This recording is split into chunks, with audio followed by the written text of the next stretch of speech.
près un peu plus d'une année, il y a une campagne de dons qui a été lancée, qui a permis de récolter 43 000 € par 153 donateurs privés. Et donc ça a permis en particulier de rénover tout ce qui était autour du clocher, de refaire un plancher, de prévoir des abassons, d'aménager un petit peu les extérieurs qui étaient enlaidis par une chaufferie.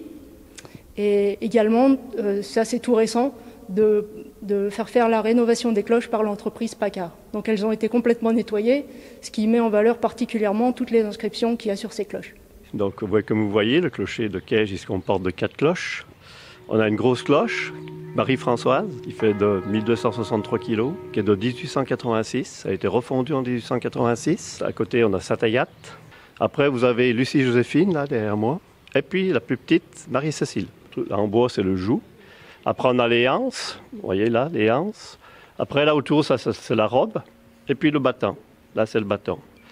Pour sonner à la volée. Et par tintement, on a un marteau là, qui tape sur la cloche, qui vient taper sur la cloche. Les cloches, ils sonnent de deux façons. On sonne par tintement. Il y a un marteau qui tape sur le côté. Et puis à la volée. Alors voilà, on sonne pour les messes, pour les mariages, les baptêmes, les sépultures.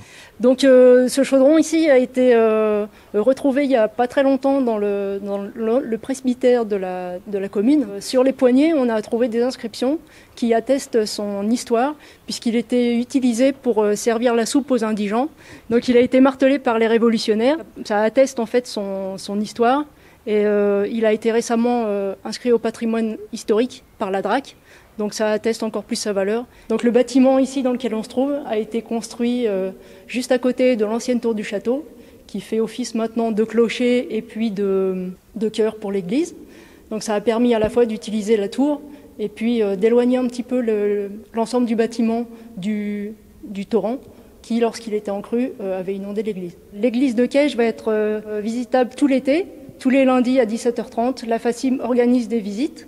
Donc la visite commence en général par un petit tour dans le village pour situer le contexte. Ensuite, on passera par l'église ici, puisqu'il y a des choses assez importantes à visiter, comme la Pietà qui est ici, ou l'autel, ou même la chaire qui est juste derrière moi sur la droite. Et ensuite, il y aura la montée au clocher avec la mise en branle des cloches.